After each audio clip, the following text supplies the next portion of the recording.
Welcome to Dyed Green. I'm Kate McCabe. And I'm Max Sussman. So, on Dyed Green, we talk to a lot of producers and farmers, people in the restaurant and hospitality industry, but we also do talk about different issues related to sustainability on a pretty regular basis. We've talked a lot on this show about food that people eat and, the relationship between the choices that people have for what they eat and sort of these bigger picture issues and trying to figure out what actually sets the conditions for giving people the choices they have. It's not only about what someone would choose off of a restaurant menu or the decisions that a person makes when they go into the grocery store to shop, or even just what a farmer decides to grow. There's all these bigger issues, bigger social, cultural, political, and even environmental issues that go into what ends up on your plate.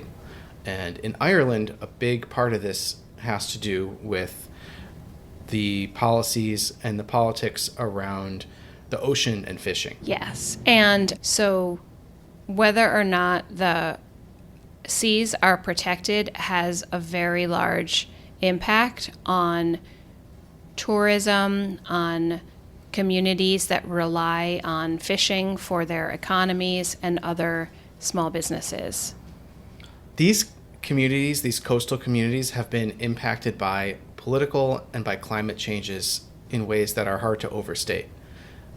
Beginning in the 70s with Ireland joining the EU, there have been so many changes to fishing rights that have really made it harder for small fishermen to make a living, and it's really changed the nature of these small communities. And as climate change starts to have an impact as well, it's going to only exacerbate these changes that have been underway for quite some time. One interesting thing about living on the island of Ireland is that there's really nowhere in the country that is more than an hour and a half away from the sea. So even if you don't live in a coastal area, you're close enough to be able to drive to the ocean or the Irish Sea for a day trip.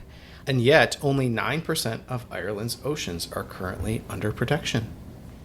Fair Seas is an Irish campaign that is run by a collaboration of 7 of the top marine NGOs in the country to attempt to build a movement of ocean stewardship to try to increase that protection via legislation to at least 30% by 2030.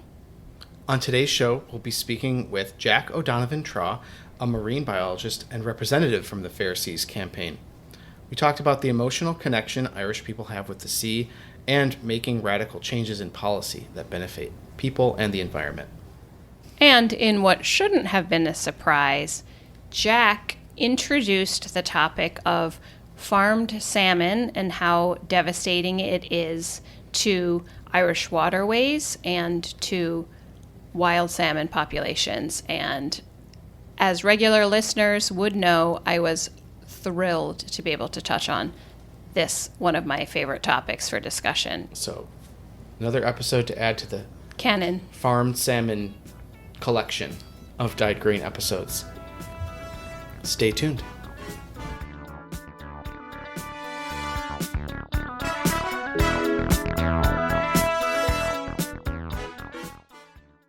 Jack, thank you so much for agreeing to speak with us on Dyed Green. I'm delighted to be here. Could you tell us a little bit about Fair Seas? Yeah, sure. So Fair Seas is a campaign that is being run by 7 of Ireland's leading marine NGOs, so the marine-focused nature charities. And our real goal is to build a movement of ocean stewardship in Ireland, to inspire people about what lives in Irish waters and to make people feel a part of helping wildlife and ecosystems that aren't doing so well in our waters at the moment. And one of our chief other objectives is to ensure that the Irish government bring in new legislation so that we can create marine protected areas. And so marine protected areas basically are a part of the sea that, after some scientific study and good engagement with the local community, is designated as a protected area, and management plans can be put in place to ensure that the ecosystems and the habitats in that area recover, as well as balancing access to the local community. And they're amazing, amazing tools used for conservation around the world. And in Ireland currently, Ireland has some form of those types of marine protected areas under EU law. But the EU law actually states that stakeholder consultation isn't mandatory as part of the process. So we're advocating that that is mandatory in the Irish legislation, which means that local communities get to be really involved.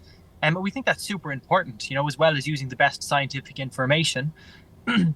We just think it's super important because, it's about pride of place. When marine protected areas, you often find work best when you have good buy-in from the local community and when the community can understand the benefits that are coming from it, be it the rejuvenation of fish stocks, the coastal defences that come from things like seagrass, meadows and kelp forests. Or like that, the stability of local stocks. Like even in England, there's been some great examples of highly protected marine areas or some marine protected areas that have these no-take zones, which is an area where no human activity whatsoever is allowed.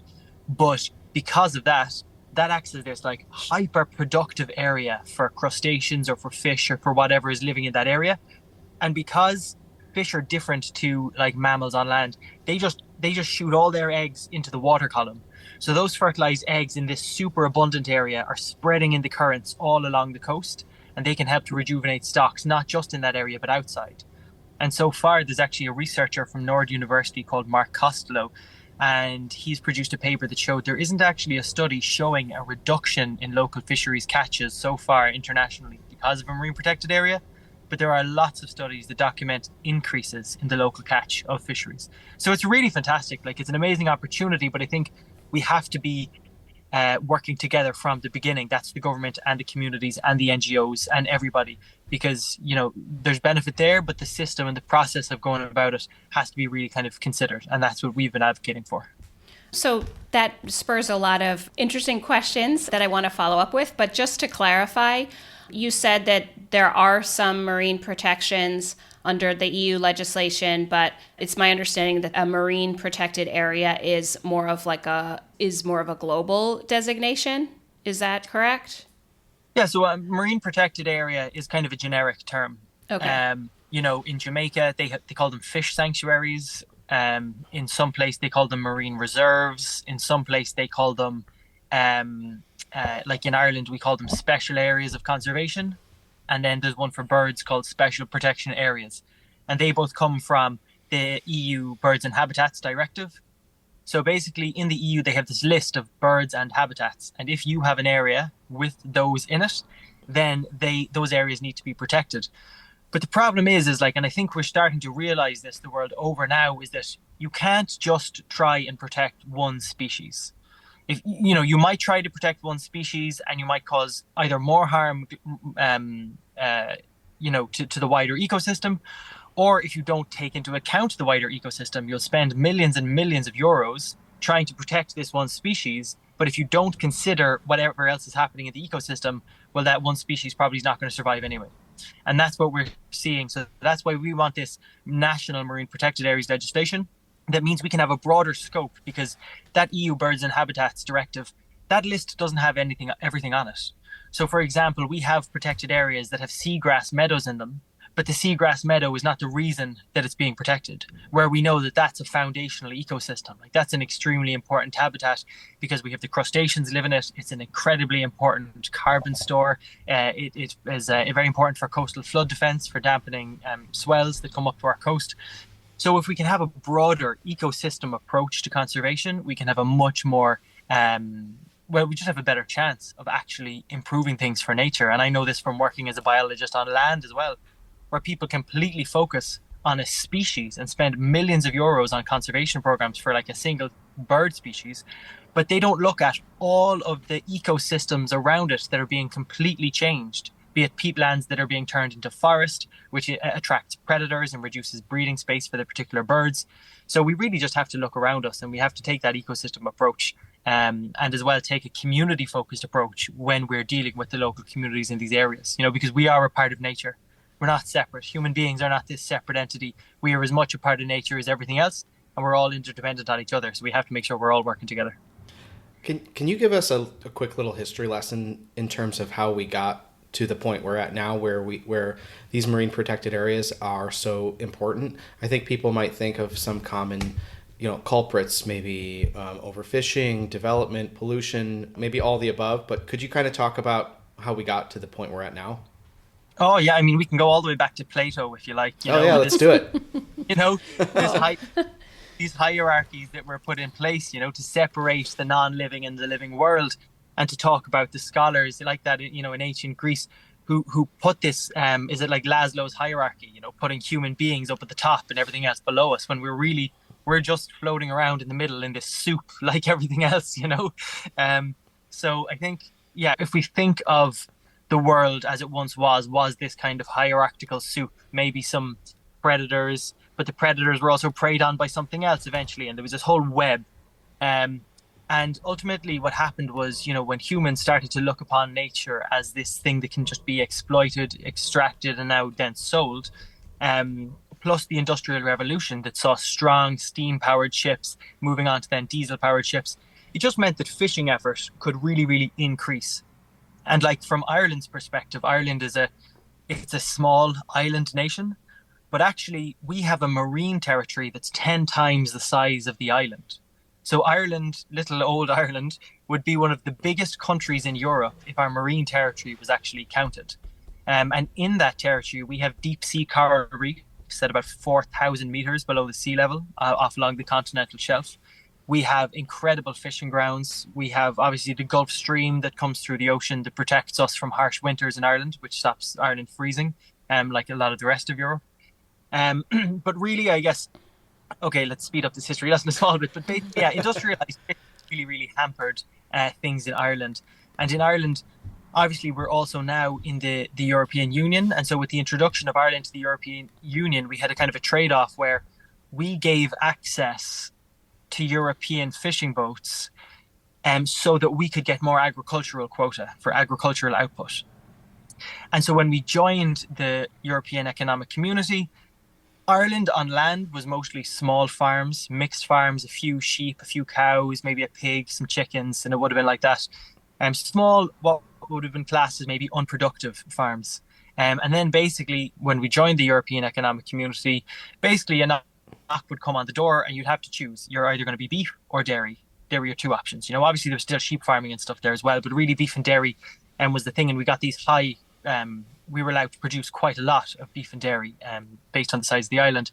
But what we sacrificed for that was our fishing quota.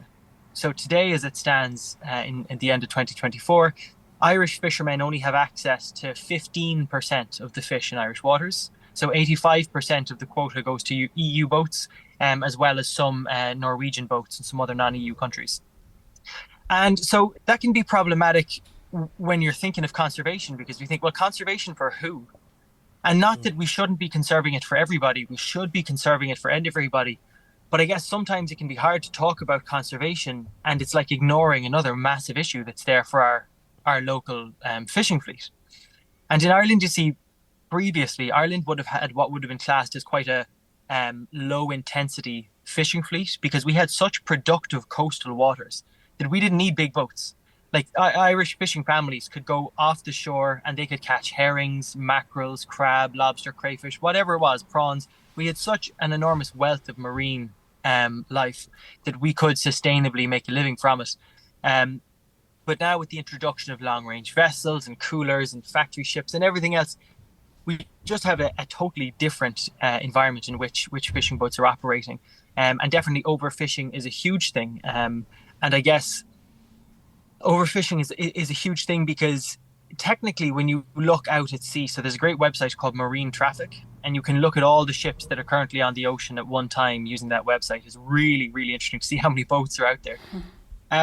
But the supervision on board boats isn't always what it's supposed to be. So there might be a factory ship fishing in Irish waters. One of the biggest boats in the world, in fact, fishing in Irish waters. And people say, well, look, technically, there's nothing wrong with that because it's supposed to be legally fishing within its quota. But who's actually checking that that's the case? And that boat was found in a French marine protected area last year with a 1 kilometer trail of discarded dead fish behind it. Wow. So, that's the thing. I think in Ireland, we have this thing where we have a real strong marine heritage. And I think it is possible to work together. Like we've made 3 community films around Ireland with coastal communities. where we talk to researchers, we talk to people in fishing, we talk to fish producers, scuba divers, all sorts of people, just about their connection to the sea. And realistically, what we found is that everybody wants the same thing. People want to feed their families. They want to pay their bills. They want a healthy sea. They want a healthy ocean. They don't want pollution. They don't want overfishing. And we might just all be saying it in our own language. So it's just about getting people together, and maybe breaking down barriers that are perceived between communities. And as well, I think for us, a big part of it is advocating at the governments that they need to have a meaningful process to bring people together. Because often what we've been told by some of the fishermen we've talked to is that it's really just lip service that they get. Like, they don't actually get to be meaningfully included in these processes. And that's what we'd like to see change, and I think that's so important no matter what you're talking about. So that's really where we are. Like, in the more recent history, Ireland earlier this year was brought to the European Court of Justice by the European Commission for being one of the worst countries in Europe at protecting nature. So, like, it's wild. Everyone thinks that Ireland is the Emerald Isle, but I always say the emerald color that Ireland is probably patented by Monsanto. Like, wow. It's some perennial ryegrass seed color that is now the color code for Ireland. I'm sure that line has made you a lot of friends in various places. Absolutely, especially with small farmers. Yeah. They understand. And I mean, I think it's interesting. I think in Ireland, so like that, we've been brought up by the European Commission on failing protect nature, and that was really that we have not designated the sites we were supposed to. And for the sites we have designated as protected, we don't have the management plans or conservation measures even identified. And if you actually look on the list of Ireland's special areas of conservation, they might have a conservation measure, but it's so vague. It's like the objective is to make this a healthy ecosystem. And it's like no one has ever even been to the site. It's what it sounds like, that no one has looked at it, But unfortunately, the positive thing here, I guess, is that if we get this national marine protected areas legislation, and if it's good, if it's good legislation, that means that we can really start a good process, and we can kind of turn the tide on the way things have been done. And in the sea, we can learn from, we are kind of slow in our progression to marine protected areas. There's a global target that most countries have adopted of protecting 30% of land and sea by 2030. When it comes to the sea, Ireland is hitting currently just around over 9%. But they're not very good protected areas. They don't have any management plans. They don't have any monitoring. They're just lines on maps. And nobody except the people in the office of the government knew that they were being designated until the day the press release came out and the community were told, oh, you have this protected area now. So, they're not doing a great job. They're building morale around something like this. And like, people often think, like, if you read in the media is great for pitting people against each other, getting this good guy, bad guy kind of story. And you often get environmentalists maybe pitted against farmers or fishermen or developers or whatever it is. But like, usually, like, that's just a story that's been spun, like, and people will work together as long as it's respectful and that people's views are respected. When, I think at least now, by having this robust legislation, it gives us the chance to put these processes in place. A couple weeks ago, The Guardian printed an article about the fishing crisis that Ireland currently faces. You mentioned what happened with the quotas when Ireland joined the EU, and then recently we had the impact of Brexit, and then I think it was, I don't remember off the top of my head, but maybe 25% or something like that. It's my understanding that the UK kept some of that quota from Ireland, or took some of that quota away from Ireland when they left the EU. And the article, I think it was printed the day before the Irish general election, and it was talking about how the fishermen had kind of pinned their hopes on the outcome of that. And so I was wondering if you could talk about whether you think anything substantive will be coming out of the recent election, and also how, if Ireland were to pass this marine protection legislation, how that would come up against the existing quota laws in the EU, or how that impacts the laws that already exist that allow for these other countries to take the stock. Yeah, so I guess in all of that, if I take the, if I take the point of what you mentioned about the Guardian article there's I'm not a fisheries expert myself. I'm a marine biologist, but I don't specialize in fisheries specifically. But I know from meeting people around the coast that it was such a blow that there was a person I knew in Killybegs, which is Ireland's second biggest fishing port. It's in Donegal. And he was saying that he had to close his pub because he lost so much business when we lost the mackerel quota, because he was relying on that early trade in the day from the people coming off the late shifts on the mackerel boats. And then when they lost the quota, the boats weren't coming, and he literally had to close his pub. He said it was just not, he relied on that so much, and when they lost that. So that's what we're talking about here. When we think about quotas and there's all these negotiations, I don't think sometimes the people at the table realize the implications that it has for real world things like that on the ground, And I mean, look, these negotiations obviously are always difficult, but it is interesting just to see firsthand, what the effects that can have on a fishing community. But I think when we talk about the marine protected areas and quota, like that's an interesting one. We're talking about European quotas, but then most countries in Europe also have the 30% by 2030 marine protected areas targets. So there's going to have to be a lot of cooperation, because within that, there's also a stipulation that 10% of your network should be strictly protected, which means no human activity or very, very limited extractive activities within it. And that's something that a lot of European countries are going to have to start to work on. That's going to be, agreements are going to have to be made there to make sure that those things are being stuck to. And it'll be interesting to see how that plays against, quota and fishing and different things like that. The quotas, I don't know, I couldn't speak specifically, it's not my area of expertise, but I don't think it would change quotas. It might just change areas, and it would be looking at spawning grounds. Like, because in Ireland, along the coast, like if you take the east coast of Ireland, for example, from Dublin down to Wexford, like that stretch of coast, there's a 120-kilometer long cod spawning ground there.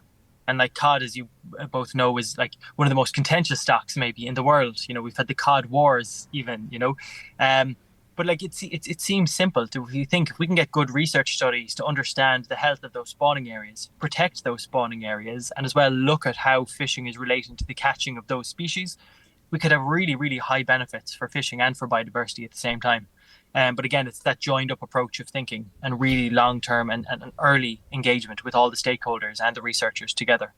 Yeah, and I suppose I did ask about quotas, but I think I'm just more generally interested in the idea that the way that people fish in those areas would have to change regardless of what country they were from. Exactly, potentially. And, these bigger boats, it would really depend, because if they're bottom trawling, with these demersal otter trawls, which are big nets that drag along the bottom, like that causes a lot of disturbance to the seafloor. Because a lot of the things on the seafloor that are important for storing carbon, like a lot of that ecosystem is built of animals that can't move. They're sedentary, they're burrowed into the ground, or they're fixed into the ground by their shells, and so they can't escape. So when a community like that is destroyed, it could take hundreds of years for it to recover. And with that, the fish that once lived among them, or the crustaceans or whatever being fished for. And that's something that's interesting from a European context. Again, when the UK was in the European Union, there was an area called Lyme Bay in the south coast of England, and the fishermen there had worked with an NGO there called the Blue Marine Foundation. And what they had done is they were working really closely with the local fishing community. The local fishers there adopted more low-impact methods of fishing. And as well as that, they set up a new seafood brand called the Reserve Seafood brand. So it was like, if you bought this seafood, you knew it was coming from the protected area, but that meant that it was being caught in the most low impact way possible. And because of the adoption of these really sustainable fishing methods, those fishing communities were able to access new funds through the European Monetary Foundation. It was like a special pot for fishing. They got to get new ice boxes for their boats, new ice machines for the pier, new chillers. And it meant that actually the people fishing in that area could sell their fish further from home. They had less wastage, and they've seen, I think it's a 300% increase in their incomes after adopting more sustainable measures. So like, it's really incredible to see. And that just took some good planning. It took some good effort, and it's really paying off for them now. Similarly, they did one where they have hand-dived scallops. So rather than like scallops in Ireland, if you get scallops, they're all bottom trawled, because diving for scallops is actually illegal in Ireland. But so every time you have a scallop in Ireland, or every time you have a prawn, like a Dublin Bay prawn, the nephrops, they're all bottom trawled, razor clams. And, we know that like that bottom trawling can cause a lot of negative impacts for releasing a lot of carbon. from disturbing the ecosystem, plus those boats using a lot of diesel at the same time to catch them. But so there, like that, there's really, really good examples from all around the world of interesting types of protected areas, be it like in Ireland this year, we just got Ireland's first marine national park, which is Páirc Náisiúnta na Mara. It's kind of between the Dingle and Iveragh Peninsula in Kerry. And again, this is brilliant. The government have announced this is happening. We haven't seen any management plans or measures or anything yet. There's a public consultation open at the moment to get public opinion on what should happen with this new marine national park. So in that, you could integrate some really interesting protected areas. Like in New Zealand, they were kind of the pioneers of creating these kind of marine parks. And they were so successful in the 70s that they had so many tourists visiting them that they had to open new ones all the time because the people were becoming the biggest pressure in the area who wanted to come and experience it. But it's interesting because, anytime you go on holidays, you can go as far as France or Spain, but even further afield, if you go swimming or if you're at the pier, you'll often see fish swimming around. Like in Ireland, it's rare to see fish. I snorkel all the time and I surf, and you just don't see them. Like even the pollock have kind of seemed to dwindle. Often like at the edge of a reef, like you'd always see pollock hanging out. But really, where you would have had a big shoal of them. Like I was at the end of a reef there a few weeks ago snorkeling, and there was one pollock. And it seemed really bizarre. It was really bizarre. There was 2 sea bass there actually as well. I'd never seen sea bass underwater before. They were passing by.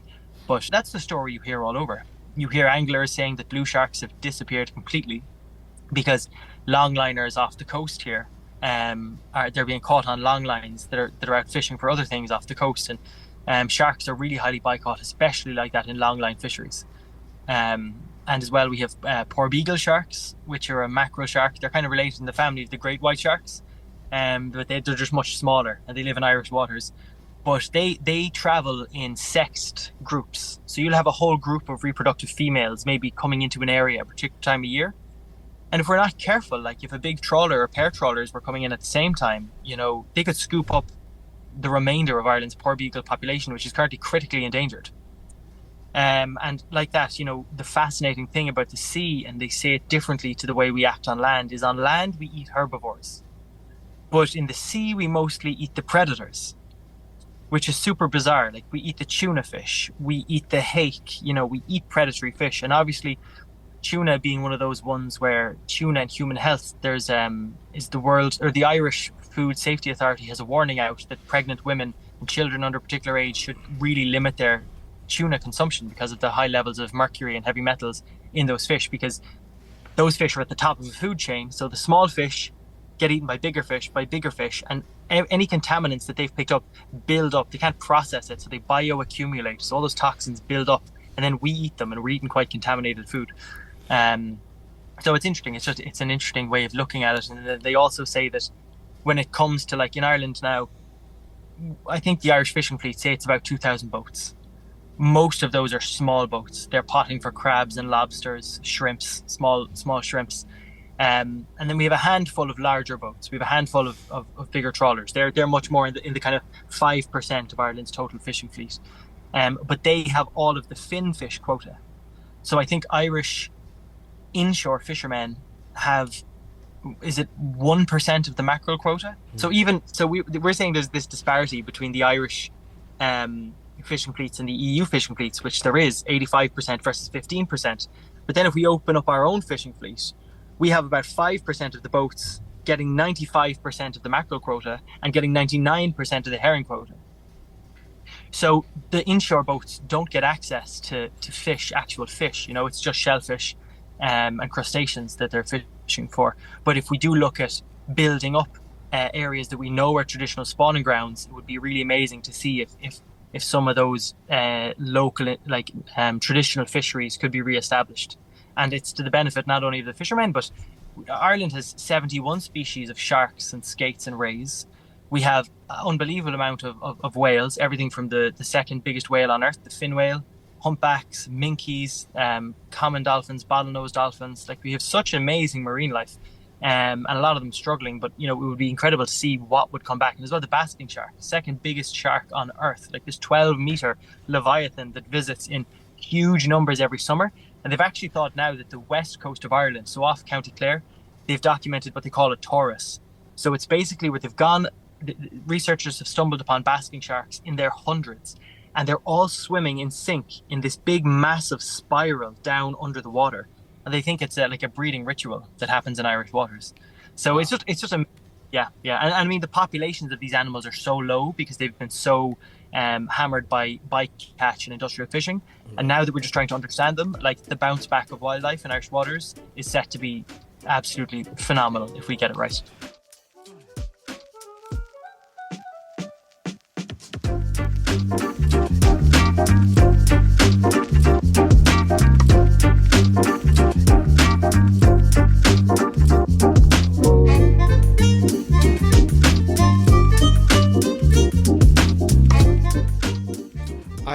So you kind of touched on this a little bit, but I'm really curious to hear more. And maybe this isn't your area of expertise specifically, but on how taking better care of what you think about how taking better care of the oceans would impact the tourism industry, which is such a big part of the Irish economy. But I'm thinking about, off the top of my head, like people love to do marine tourism activities, whether it's fishing, whether it's whale watching, and I can only imagine that there'd be some huge impact of that. And is that something that you found, like that there's a common ground to be found with that industry? Is that something that these conversations are happening, or is there pushback? I'm just curious about how those things kind of come together.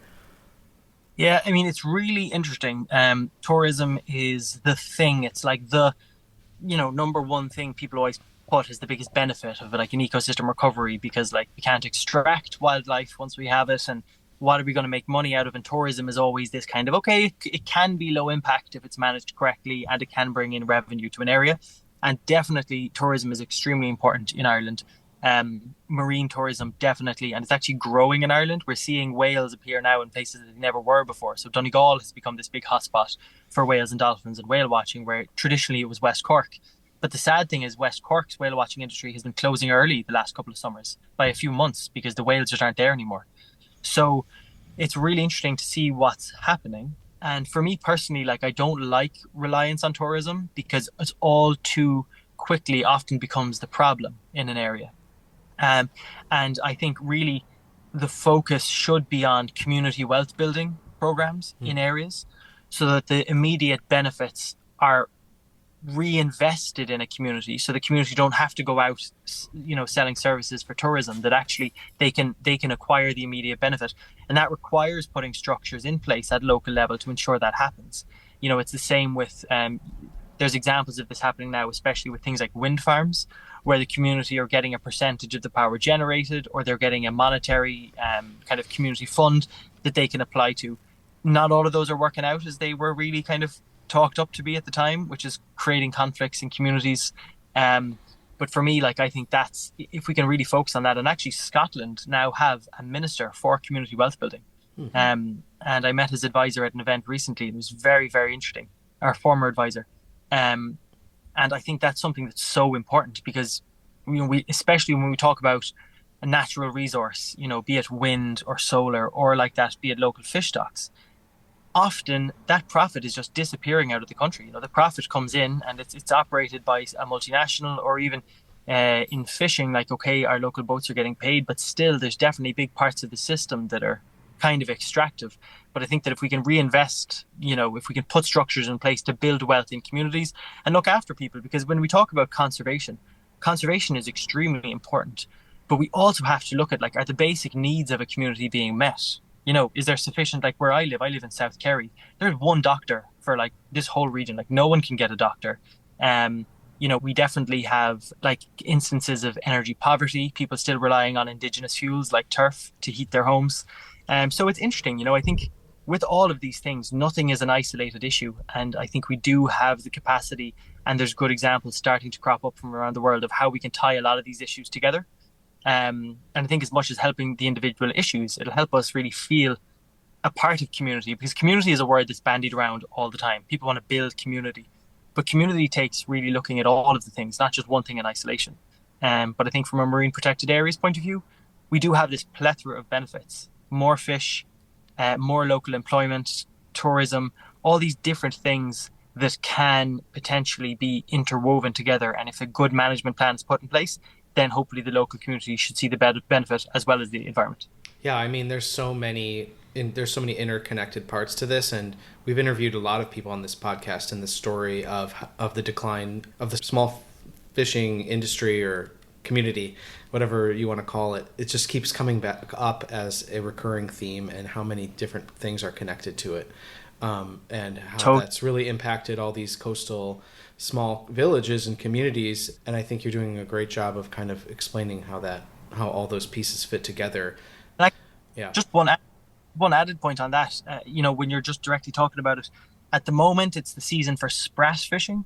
So at the moment we have pair trawlers operating, especially a lot around the Kerry coast here, which is when you get two big industrial sized trawlers who put one big net between two boats, and they drag it through very, very, very shallow water to catch sprat, which is a small little fish, like maybe 6 to 10 centimeters long. And most of that fish is going on trucks and it's being ground up to turn into fish meal to feed the salmon farms. And there's a lot of things happening. The small fishermen are devastated because their bays are being absolutely destroyed, and they're outraged that the bays, because if you're catching a fish that's say 6 centimeters, well, then your net size means that you're going to catch everything that's that's greater than 6 centimeters.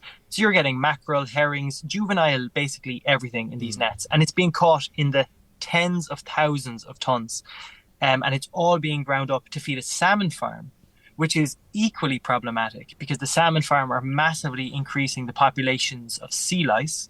And when our wild salmon are migrating back out, the juvenile salmons, the smolts, they don't have their adult scales, so they can be killed by sea lice.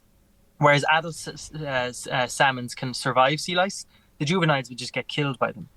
And there's such a high density of fish in these salmon farms that there's so much pollution coming from underneath them and spreading across the coast that it's causing huge knock-on effects for local biodiversity. And so we're having this double whammy where we're catching 3 to 4 kilos of wild fish just so we can farm and pollute the waters 1 kilo of farmed salmon. And that's organic farmed salmon included. Yes. There's no good salmon. Okay, yeah, we were going to ask about the salmon farms, but it sounds like, yeah. Yeah, and that's me speaking as well, just as a biologist. I've worked in British Columbia and Canada as well, where open net pen salmon farming is to be outlawed, which is a fantastic thing because of a lot of pressure from the First Nations communities and local scientists. But in Ireland, we need a similar thing because it's Maui who are operating them. Huge multinational organization who are absolutely destroying the environment for their own profits. And they're operating now more extensively down in Latin America, where there's much more relaxed environmental regulations. And they're causing huge environmental impacts and knock-on effects for the local fishing communities in that area. Yeah. And similar to... Well, it's interesting, too, because I don't want to go too far down a wild salmon rabbit hole because I'm sort of inclined to do that. But you mentioned them going into Latin America, and I know there's some companies that are setting up salmon farms in areas of the world that don't traditionally have salmon and arguing that they have less of an impact because they're not competing for food and so forth. But really, it is the knock-on effects that you're talking about, the sea lice and then also the effluent, all sorts of other things that impact the local wildlife in those areas. Exactly. And this is so just to crack this open, just like one stratosphere deeper here. I don't know, have you heard about a fish called a bristlemouth? No. Or have you heard of fish that live in the twilight zone? Yeah, like in the light and dark part of the ocean. Is that what that means? Exactly. So basically, we talk about these great animal migrations that happen, wildebeests or birds or whatever, but the greatest migration on Earth, it happens every single night.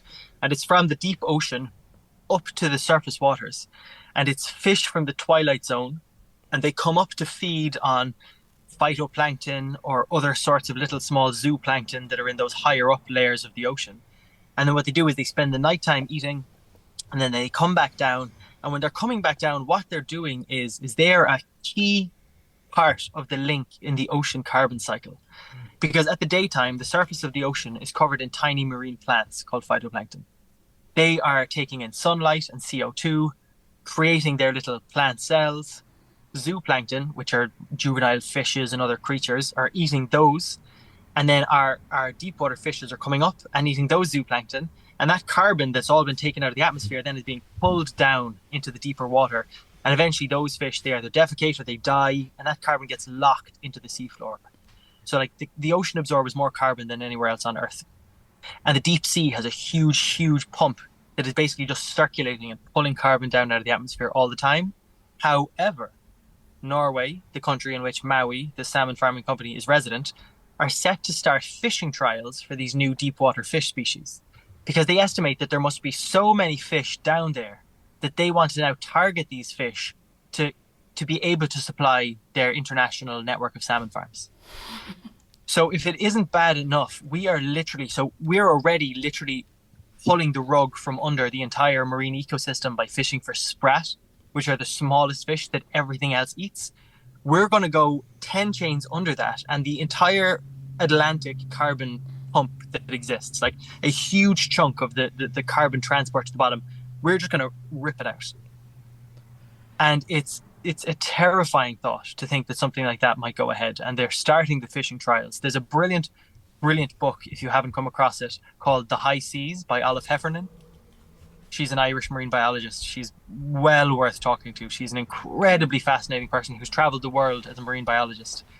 And she went to Norway to visit the salmon farms and to learn about these fishing trials they're going to be starting. And it just paints the most terrifying picture of human exploitation of the sea. That sounds terrible.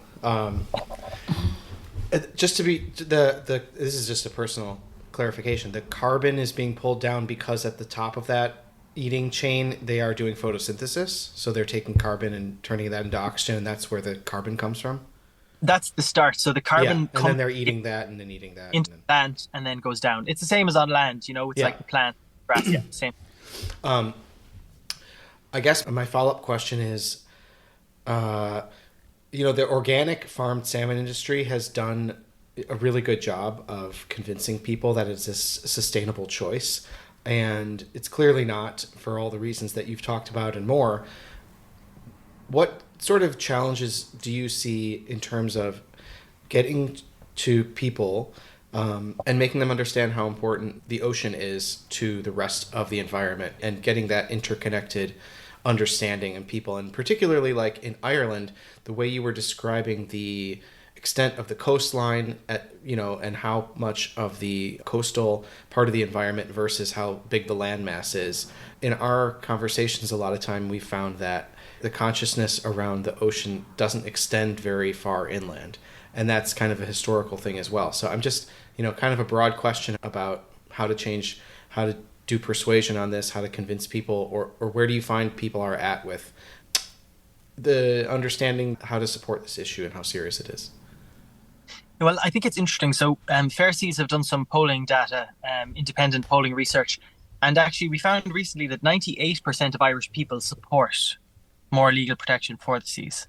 So in Ireland, you're never more than probably what's the maximum? Like an hour and a half, 2 hours from the sea, no matter where you are. Mm-hmm. Ireland, you can drive coast to coast, east to west in 2 hours. So, it's we probably have it a bit easier than a lot of other places. But I guess it's like everything. It's the disconnection with our food, the same way it is for meat or for everything else, And like in Ireland, even from a meat point of view, we're disconnected from our food because, we think we look outside and we see the cows and we think the country is green and that's healthy, but we don't realize that there's just zero biodiversity, that there's zero nature. And there's, often there's this new thing now where I know grass-fed beef is a big thing in the States. Like it's starting to creep into Irish branding as this kind of greenwashing. I think it's as organic is maybe getting a little more popular. We're starting to see all sorts of other ways of saying something is maybe just not the bog standard. And it's all grass fed. The problem is, if you visit any non-organic Irish farm, you will find cattle nuts, they're called. And this is cattle feed that's fed to the cattle in the wintertime. They're kind of a pellet. And soy is a huge component of that. Maize from the States or soy from the Brazilian Amazon or from other countries that are suffering extreme deforestation to plant these crops. So even in Ireland, where we think we have the best beef ever, really a lot of the conventional farms are still actually deforesting the Amazon. Just it's an offset. It's not necessarily like in Brazil where they're cutting and burning to graze cattle, but it's actually just the feed that we require for them. And that all comes with more intensification and intensive farming processes and industrial farming. And I think in the sea, it's a little bit similar. We have a disconnection because maybe, like, I used to work in the UK, and in the UK, they predominantly eat about 5 fish. And it's probably similar in Ireland. It's like haddock, hake, cod, prawns, and pollock or something. yeah, or not pollock actually so much. It wasn't pollock, but I don't know what it is. Maybe mackerel is in there or something. I don't know. Say that was it for Ireland. Like we have about 100, 200 species, I think maybe, they get landed in Irish boats, and we're really still, if you go to the supermarket, you're only a handful. And a lot of those fish are like the pelagic fish. They're the cods, they're the haddocks, they're the ones that the bigger boats are catching off the coast, less so than the smaller boats. So I don't know. I think in Ireland we do have a better opportunity because more people have access to the sea. Like in bigger countries, people might get to the sea once a year. But in Ireland, like, you really do have the opportunity to get there a bit more often. It could be a day trip from pretty much anywhere. And our polling data has showed that really there's really high support for marine conservation in Ireland, and people really do want to see it. And the interesting thing is that the thing that people related most to was the sense of awe that they get from the sea. It was an emotional thing. When people visit the coast, that it's a real powerful emotional connection that they feel. And that it's from their own mental health, that it was of huge benefit. And the other interesting thing that when we did our polling data, that the biggest threat to the ocean in Ireland, so above plastic pollution and above climate change, lack of political will, 76% of Irish people stated that was the biggest barrier to the biggest threat to marine life in Irish waters, which was very, very interesting. We interview a lot of chefs on this podcast because it's very food focused, but we're also obviously go outside of like just eating and talk about policy and issues and the environment. We interviewed Niall Sabangi and talked to him about Sustainable Seafood Ireland, which is partially the goal is to introduce a different range of species of fish to the diner, to the consumer, and thinking a lot about that as kind of being some, part of the end result of something that could really be strengthened by a lot of the work that you're doing, which is, the reality is that it's just hard to catch a lot of those fish.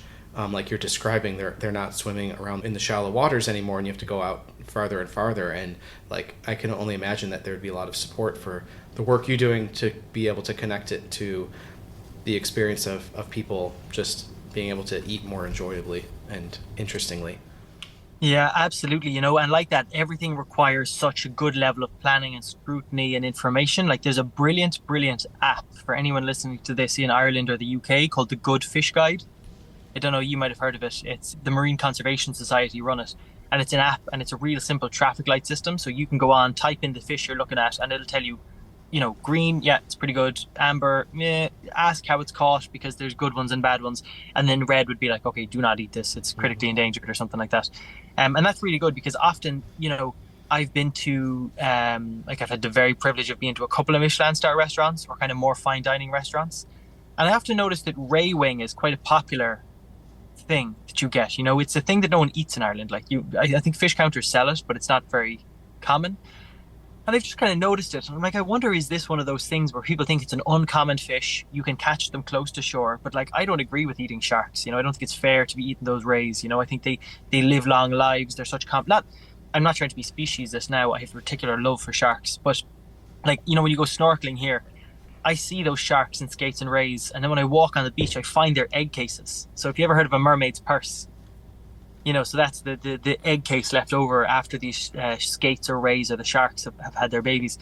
And like, so I feel like I know them very intimately. And I think that when we do talk about lesser common species, it's also just important to take that wider ecosystem approach. Definitely I agree. There are things that we should be eating more of. And I think even like there are people talking about catching things like sprat for basically an Irish sardine, essentially, for that kind of thing. So yeah, it's all interesting, and it's in under the guise of how are they being caught as well, and it's that artisanal style of fishing. It's fishing within the ecosystem. It's fishing at a very local level, and I think there are some restaurants doing a really good job. But I also think that there's a lot of people who put it on their menus sustainable, whatever, but don't actually know if it's sustainable or not. Mm-hmm. Like they're only getting the information from the person who's. It's the same. The biggest thing, if you go into an Irish butcher's and you say, "Is this organic?" You'd be like, "Oh, it's as good as that is as good as not organic." And I'm like, but okay. He's like, "Oh yeah, a grass fed, the whole works," And it's like, there's, like, this is just a thing that's there with wax sustainable on anything. Yeah. It's like we get rid of plastic single-use bags, and all of a sudden beach litter surveys are showing that they are essentially disappearing as a litter item. But what they're not saying in their report is that they've been almost completely replaced by those more durable bags for life that we now pay for at the supermarket checkout. Right, yeah. And that's the problem. We live in a capitalistic, consumerist society, and no matter what it is, we're always usually getting a capitalistic solution. And so it's about really changing the system completely, and I'm not trying to be over ambitious by saying that. I think it is essential if we are to survive on this planet, and that we can't have this one directional extractive society where we really need to build ourselves into this circular type of system. Yeah, absolutely. And I think what you're saying is reminding me of this. There's a more recent push to support, like, to buy local, but people don't really define buy local, because you could be living like we live down the street from what we can only imagine is like a factory farm, because they sell beef and we know they have cows, but they live inside of a barn 365 days a year. And they're clearly planting what is probably, Monsanto corn feed for animals. And it's just really interesting because people say buy local, but local doesn't mean any better. I think what you were saying before about the grass that these cows eat, and even just about the color of Ireland being patented by Monsanto, just kind of broadens the perspective that people need to learn more, which is that everything really is connected, and that even if you don't live by the ocean, there are things that you can do to strengthen the health of our waterways. Yeah, and just to add, the whole idea of, I think hearing you talk about your work makes it really clear how important it is. Not to say that the individual choices are insignificant, but rather how they rely on this work that kind of structures things in terms of how these decisions get made on a higher level or an upstream level, in terms of like how to take care of these areas so that individuals have better choices. Because right now you can't really just go to the grocery store and make sustainable choices or not. It doesn't really work like that. Like everything's interconnected, and taking better care of the oceans is something that needs to happen on a level that involves, these government policies and these big industrial policies, and not just buying one thing or buying another thing. Yeah, absolutely. And I think, like, in Ireland more than nearly anywhere, we should understand it, because we went through the Irish genocide of 1845, where there was a forced famine upon this population because we weren't allowed to grow any other crops. All of our food was being exported by the British Empire. And, 1 million people starved and 1 million people emigrated.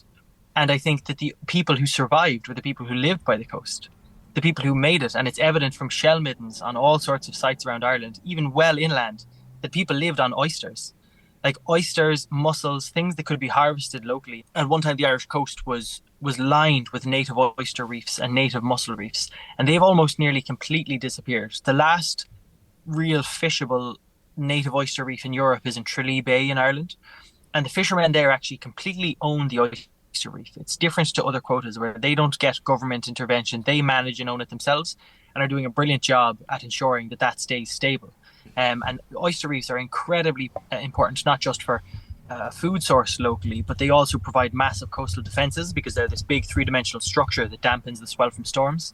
And as well as that, an adult oyster can filter over 200 litres of seawater per day. So they do huge efforts in cleaning seawater in a local area. And like that, you talk about fresh water coming in with a lot of nutrients, maybe into a bay. Oysters are a perfect remediation program there for cleaning that water and ensuring you have a healthy reef.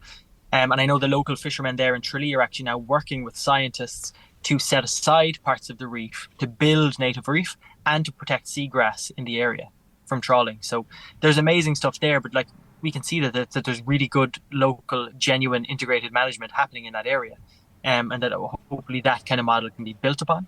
So Ireland as well, right? When we were talking about Ireland, Ireland is probably the most, if not one of the most food insecure countries in Europe. 1% of Irish farms are growing vegetables right now. 1%. That means everything else comes in trucks from Holland mostly, or Spain. So, whatever happens, if something happens in Ireland, like, what are we going to do? We have some cows, some sheep, but like other than that, like we have, and when I say 1% of farms are actually growing vegetables, like the distribution isn't there. We're goosed. Like, if something bad happens here, we're in a real bad situation. And again, we have the sea, of course. But other than that, like we're food insecure, and we're also climate insecure, because Ireland is producing way too many emissions for the size of our country. We're set to pay 20 billion in fines to the EU because of how badly we're not achieving our emissions reductions targets. So at the same time, we're paying all this taxpayers' money for not reducing our emissions. We're producing all of this methane because we have, obviously the cattle is a big part of our emissions. And then that's actually slowing down the meltwater from the Greenland glaciers and the Arctic ice sheet is melting down into the North Atlantic. It's slowing down the Gulf Stream, which is the reason that we don't freeze in the wintertime. So like on every side, we are making it worse for ourselves. And on land, from an ecosystem point of view, like for water retention, for flood prevention, we have paved over all of these ecosystems, floodplains, all this stuff to build Lidls and Aldis. Like in my own hometown, Dunstores is on the floodplain. Lidl and Aldi are both on my childhood floodplains, and now they're concrete car parks. And we wonder why all these towns are flooding, and the local communities not being able to get insurance on their businesses anymore because it's flooded so many times. So that's a disaster, and again, it's just a lack of looking after people. Like I really don't believe that until now the Irish government have not been looking after the Irish people. It's been a very investor-led approach to the economy, and a very, very exploitative and extractive. So, I think just on a broader scale, like I think the marine comes into that completely, but we have a lot to do on a governance level all across the board. Yeah, and it makes me think of storytelling, or the way some of these issues are framed, because, you mentioned that 1% of farms are producing vegetables, and I'm pretty sure, I think it was Darina Allen who said that 4% of farms in Ireland are organic, which is a pretty low number. I don't know if that's 4% of 1%, or if she was talking about farms including animal husbandry. But I'm not disagreeing with you in terms of your statistic, but I know that I have read articles over the past couple of years that say that Ireland is one of the most food secure countries on the planet, and I can only imagine that they are saying that because of the amount of meat that is produced. They're not incorporating the idea of vegetables, or what like a healthy, balanced diet looks like. They're probably thinking in terms of like the amount of protein perhaps per capita or something, and not including like what's exported. And so I can only assume that whatever is behind those media reports are maybe linked to studies that are funded by the beef and dairy industry or something like that, because like what you're telling me makes sense, but I know that I've read the exact opposite. So, you definitely need to be approaching so many of these issues with a critical mind. Yeah, exactly. And I mean, I'm obviously we're only to base our arguments on the reports that we've read, and I've definitely seen the same thing where, the Ireland has a very, very strong agricultural lobby. And they'd often say in their arguments that we're feeding the world. We're exporting. I think we produce about 600% of the national dairy requirement. And most of that export goes as baby formula. We powder it. It's powdered milk. So it's either baby formula that goes to the growing Chinese market or other parts of the world. And the same with beef. We have a large beef export market. And not that I'm saying there's anything wrong with those things, but when we think about it in terms of food security, really, it's not, we might be, it's interesting because like you said, all reports are based on a particular thing. So the argument is always there that we are feeding the world. But actually, when you look at our calorific contribution to global food security, it's very, very low. We are in the lower tiers when it comes to the calorific side of it, which is the kind of staple measurement. But then obviously you can talk about beef, dairy. We do have them, and the organic farms again are interesting because what's happening in Ireland is there has been a growth in organic in the last number of years because of new organic schemes that are open. Most of the people who've converted to organic are upland sheep farmers who were essentially organic anyway, a lot of them. So it was what we're seeing now is kind of the low ball has been kind of taken out. Like people who are essentially doing it, they just didn't have the certification. Not that they say, not to say that there's not people working hard to move to organic. There's a huge movement of Irish farmers who are really doing great things. And again, I hate you get these conversations and all of a sudden you can seem like you're anti-fishing and anti-farming, but like I'm not anti anybody. Like I'm definitely not anti-fishing, definitely not anti-farming. My neighbors are fishermen and farmers where I live in a very rural place. But I think, policy at a European and a national level has pushed us into this really intensive process where most of my neighbors, they say like, my neighbors here who have animals, they call it an expensive hobby rather than a livelihood, because unless you're doing it at a particular scale and you're balancing your books well, it can be very, very difficult to actually, if you didn't have the government supports, like the single farm payments that farmers get every year from the government to support their efforts, it wouldn't be a viable business. And so like, I think when I speak from a research point of view that it's causing harm, you would hear the same thing from people in the farming and fishing community themselves, because it's not working for them either. But bad policy is forcing everybody into this situation where we're hurting the environment. We're not fishing or farming the way that supports communities or that maybe is beneficial. And so, but that's why I'm saying that we just need this restructuring to really help people properly. Yeah. Wow. Well, really interesting to see how one particular area of importance is so connected to everything else and to a lot of the issues that we are really interested in and have spoken to other people about. So thank you so much. Yeah, absolutely. And it is so interconnected. And just, sorry, the last thing when you were mentioning the thing about, the connection to the sea, like the ocean since the 1970s has absorbed 90% of the excess heat that human beings have generated. So what's happened is the ocean has sucked in all of this excess heat and it is holding on right now. But now it's shaking. Like it's really, really shaking because we are pushing it to that tipping point where once we push it past the tipping point, rather than trying to protect us, it'll be like, okay, I'll just follow you, and it's going to start to snowball, and that's the real worry. There's a guy called Johann Rockstrom, is that his name, in the Potsdam Institute. He has this thing about the global tipping points, and ocean acidification is the next one that's just about to be crossed. So it's about radical change now, but radical change that actually benefits people, and it's not extractive.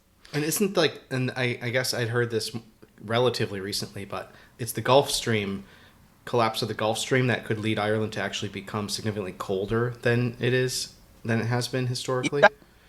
Exactly. Yeah. The Atlantic, hang on, let me get this straight. Atlantic, I'm going to find this. I always get this wrong.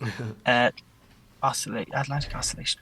It's this big Atlantic mid-ocean current. But basically, the Gulf Stream slowing down is that'd be the biggest disaster for Ireland, because if that slows down like that pushes warm water from the Caribbean up along the coast, and it basically stops us freezing. Like Ireland in the wintertime used to be really popular for bird watchers.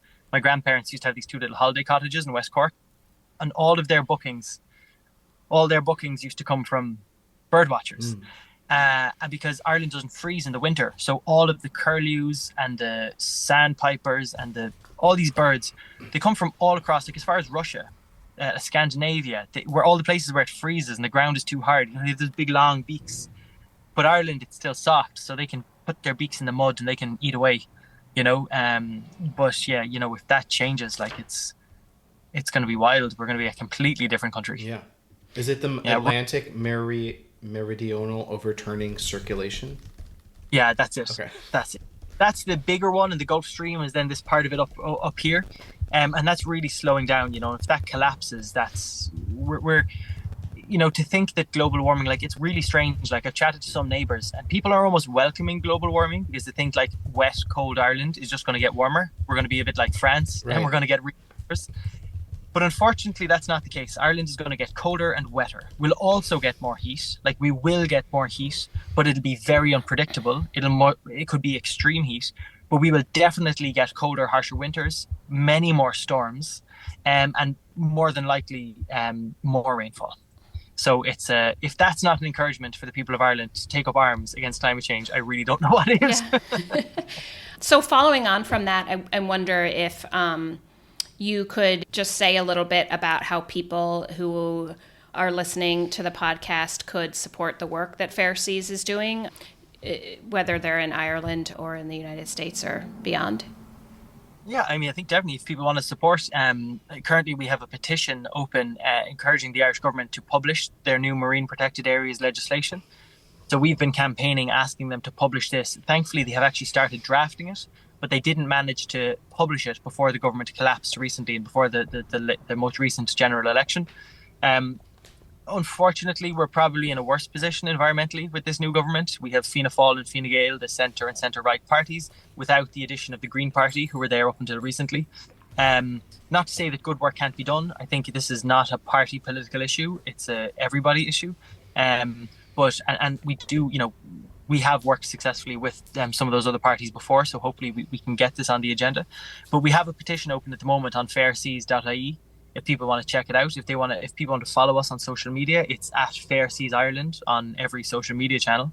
And we have a series as well on YouTube. So if you look up Fair Seas Ireland on YouTube, we have 2 short films. We have Fair Seas, the Kingdom of Kerry, which is it's just beautiful visually to sit down and look at Kerry in the glorious sunshine in August.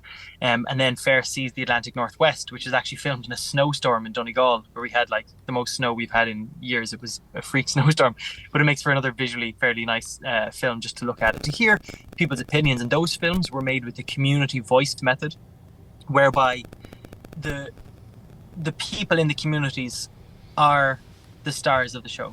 Like, we just ask them questions, and whatever they tell us, they become the film, because it's their perspective we're really looking for. And then it's narrated with some information about marine protected areas. And I think that's really important of people to kind of get educated, to learn. If people are based on this side of the water, like Ireland or the UK, the Good Fish Guide is a really essential one to start to understand more about how fish is caught. And yeah, that's what we'd really, really appreciate. We're like that on fairseas.ie. If you go to the About page, you'll see some of our partner organizations. A lot of them take donations. Fair Seas, thankfully, is just a campaign. We don't accept them ourselves, but a lot of our partners do. They also take on interns, if anybody is listening who is a budding marine biologist or wants to get into the field. So it's worth following all of them as well.